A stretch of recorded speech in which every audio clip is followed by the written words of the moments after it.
കൊല്ലത്തെ റെയിൽവേ പ്ലാറ്റ്ഫോമിൽ യാത്രക്കാർക്ക് നിർമ്മാണ വസ്തുക്കൾ വീണ് പരിക്കേറ്റ സംഭവത്തിൽ റെയിൽവേ അന്വേഷണം ഇഴയുന്നു.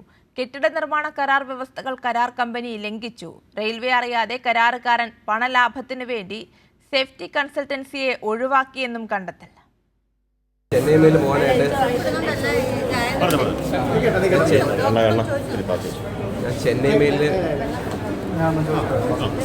ഞാൻ ചെന്നൈ മെയിലിൽ പോകാനായിട്ട് വന്നതാണ്.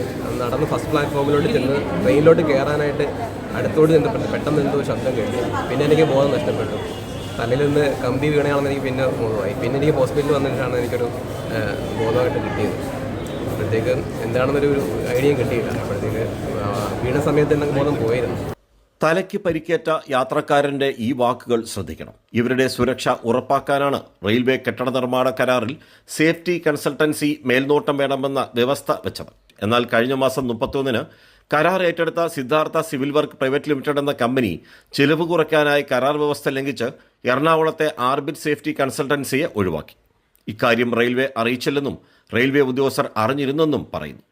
എന്തായാലും 420 കോടിയുടെ കരാറിൽ ലാഭം കൂട്ടാൻ സുരക്ഷാ ഏജൻസിയെ ഒഴിവാക്കിയ കരാർ കമ്പനിക്കെതിരെ റെയിൽവേ കൺസ്ട്രക്ഷൻ വിഭാഗം കടുത്ത നടപടിക്ക് മുതിരില്ല. കരാറുകാരൻ കർണാടകയിലെ BJP MPയുടെ അടുത്ത ബന്ധുവാണെന്നും പറയുന്നു. 10-ാം തീയതിയായിരുന്നു അപകടം.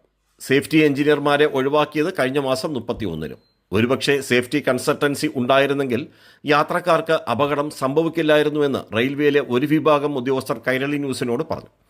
കരാറുകാരന് BJP പിന്തുണ ഉള്ളതിനാൽ നിയമങ്ങളും കരാർ വ്യവസ്ഥകളും ലംഘിച്ചാൽ ആരും ചോദിക്കില്ല.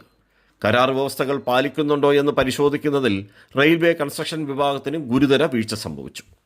റെയിൽവേ സ്വകാര്യവൽക്കരിക്കാൻ തീരുമാനിച്ച നിമിഷം മുതൽ സേവനം എന്നത് മാറി ബിസിനസ്സായി മാറുകയും ലാഭം മാത്രമായിരുന്നു ഇവിടെ റെയിൽവേ യാത്രക്കാർക്കോ ട്രെയിനിനോ ഒരു സുരക്ഷയും നൽകാത്ത സ്ഥിതിയിലേക്ക് കാര്യങ്ങൾ കൊണ്ടെത്തിച്ചു. ക്യാമറമാൻ അയ്യപ്പദേവിനൊപ്പം രാജ്കുമാർ.